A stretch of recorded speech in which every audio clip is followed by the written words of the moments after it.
18.2 is talking about long-term debt financing. So we have two objectives.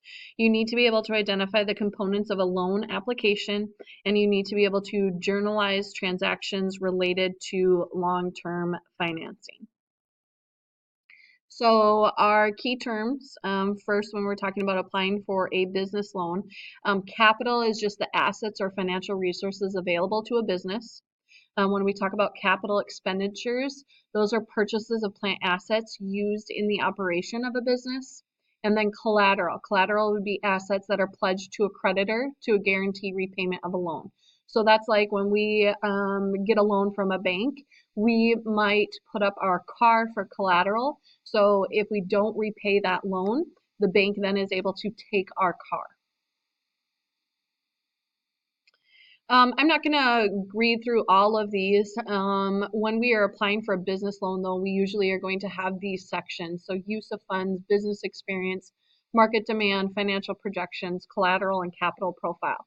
Over there on the right then is questions then that we would want to answer in those sections.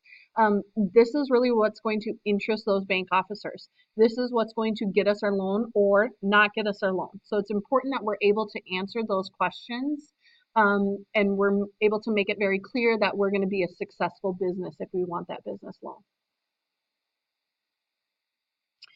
So signing a long-term note payable, it says on April 1st that we signed a 5-year, 8% note for $120,000, receipt number 628. Now, we are receiving cash, so we're going to increase our cash account with a debit of $120,000. And now we owe money to that note payable. I'm going to wait till the bell. Sorry about that. So we're going to increase what we owe in that notes payable. This, remember, is a long-term notes payable. So we're going to increase that with a credit of $120,000. Since we're receiving cash, that's going to go into our cash receipts journal. Okay, so cash receipts journal, we're receiving cash, $120 debit to cash, and credit to that long-term notes payable.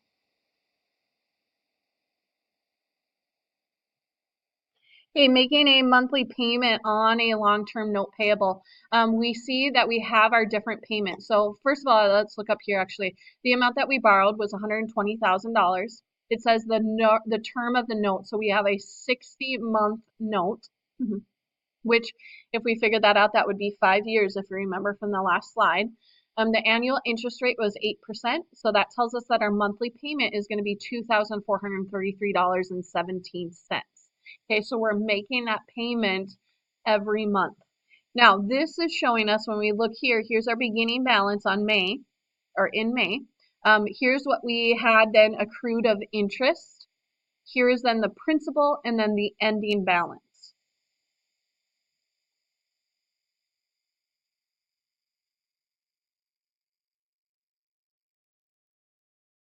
All right, so here we're looking at our August. It says on August 1st, we're going to pay cash for our monthly loan payment, $1,666.05 with an interest of $767 for $12.12, sorry, for a total of $2,433.17.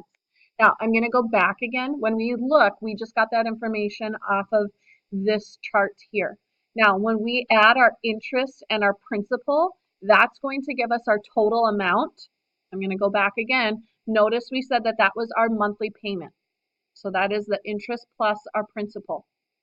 So what that's saying here is that $1,666 of that is going to go to the principal amount of that note. And then this amount is going to go to our interest on that note. Okay, so we're decreasing our note because we're paying that.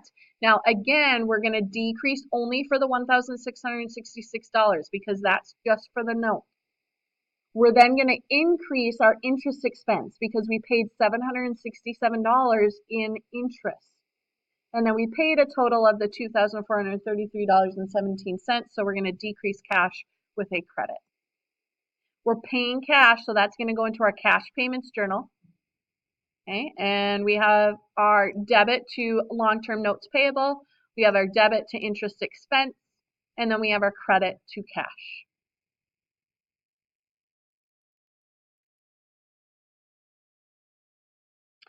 Hey, when we're talking about bonds, a bond is a long-term promise to pay a specified amount on a specific date and to pay interest at stated intervals.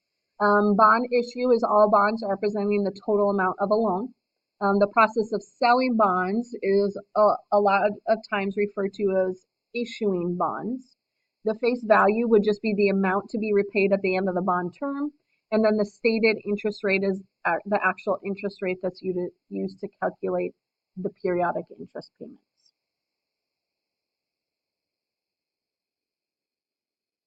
So on July 1st, it says issued a 20-year, 6.5%, $5,000 bond for $180,000, receipt number 766. So in this case, when we look, we have $5,000 bonds and we issued 20 years at 6.5%. Now it says that we have a total of 180,000. So that's what we're going to increase our cash for is $180,000. Then we're going to also increase our bonds payable because we need to pay that back. So bonds payable, $180,000 with a credit. We're receiving cash, so that's going to go into our cash receipts journal with a debit to cash and a credit to bonds payable. Okay, now we're going to pay our interest on our bonds. So on December 31st, we paid cash for our semi-annual interest on bonds, $5,850. Now, in this case, they just give us that number, $5,850, but we're going to need to know how to figure that out. So when we look at that last slide, it gives us information. I'm going to go back. It gives us information about those bonds that were issued. That's the information that we're going to use to figure out what our interest is. So we're going to take the face value, $180,000, times the stated interest rate, which was 6.5%, times the fraction of the year. Now, when we look at this one we don't get from that past one because here it said it was a 20-year bond. This we need to look at how long we've had that bond. So we signed it on July 1st. We're now paying interest on December 31st. So that's going to be 180 days. 180 over 360. Remember, we use 360 in accounting. When we multiply all those numbers together, we're going to get 5,850. Now we're simply going to pay that. So we're going to increase what we paid for our interest expense by 5,850, and then we're going to decrease our cash. Since we're paying cash, it goes into our cash payments. We're going to debit interest expense and credit cash. Okay, number one, what is the purpose of a business plan submitted with a loan application?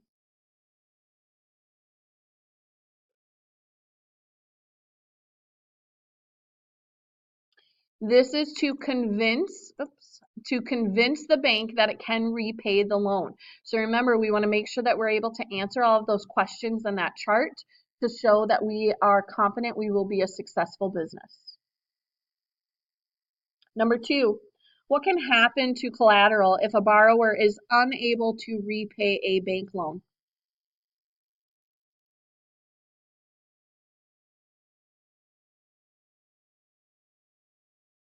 The bank will then take that collateral and they will sell it to pay off that debt. Number three, identify the primary sections of a business plan.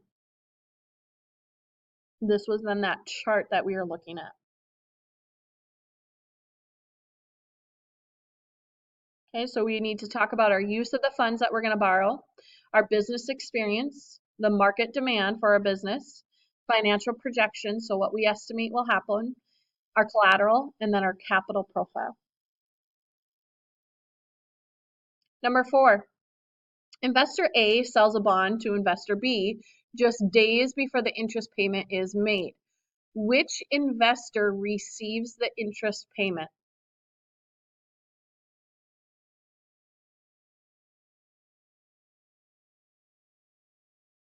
Investor B. The interest is going to go to whoever owns the bond at that point.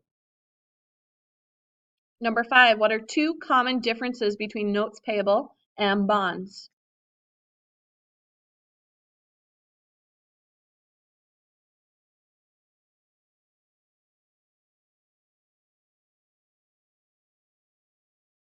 When we see bonds, we're generally going to see them with extended terms. So a lot of times we see 5, 10, or 20 years for a bond. Also, bonds payable are usually going to be larger than we would see for a notes payable. Okay, that was the end of lecture for 18.2. Go ahead and open up your 18.2 work together lecture.